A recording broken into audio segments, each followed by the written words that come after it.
Alright, I'm going to show you guys one of my favorite paint hacks as I work on my next room makeover project, which is my fiance's office room. So, we're going to do a really fun black and white color block on this wall, and the trick to getting the crispest paint lines, even on textured walls, is to seal your tape with your base wall color.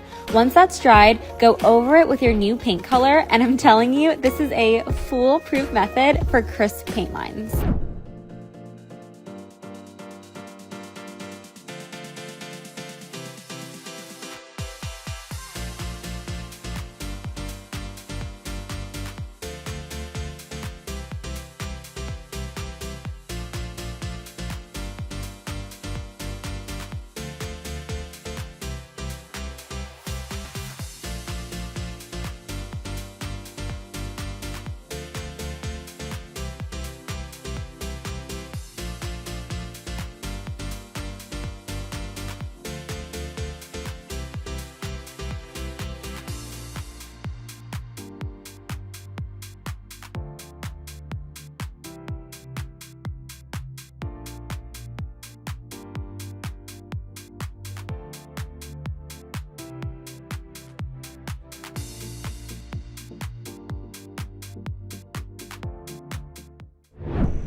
Ooh, I'm feeling creative today. Let's go find some inspo.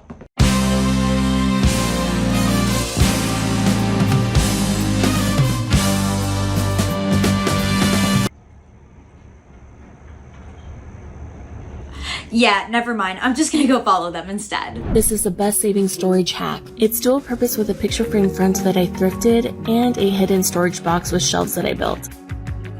To assemble the frame, I'm using cut pine wood with straight edges and framing it together with wood glue and a brad nailer. Then you're ready to fill the nail holes and gaps with wood filler and sanding the next day and staining. Once everything is dried, I'm ready to measure and mark my hinges. Start off by pre-drilling a hole and then install the screws. Pre-drilling will help so it doesn't crack the wood. Many of you asked if there were hidden hinges, but I found that you would have to recess most of them. Next, I'm adding a door magnet which will help secure the frame and the box together. Easy, right? To make it easy to interchange your artwork, I'm adding picture frame turn fasteners. The final touch is adding back hooks for hanging. And now we have a dual purpose storage cabinet that you can display artwork in, store all sorts of items such as medicine, creams, and makeup. Doesn't even have to be cosmetic. And with no shelves, you can even hide things like a door ringer.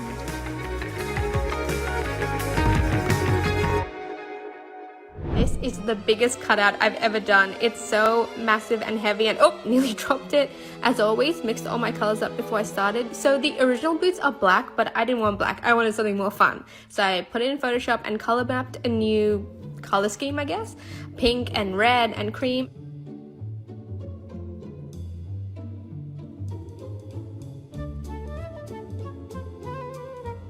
So instead I'm gonna use this like really painterly brushwork kind of effect because from afar it looks so much better. And of course gotta have the little love hearts and oh, this pink was horrid. It looked like Pepto-Bismol and it turned me off the painting completely, so I set it aside and I painted Mr. Potato Head instead. Painting, and there it is! I am so happy with the way this turned out, and that little love heart is my favorite part of this painting with the stitching all around it. Oh my gosh, I'm glad I kept going.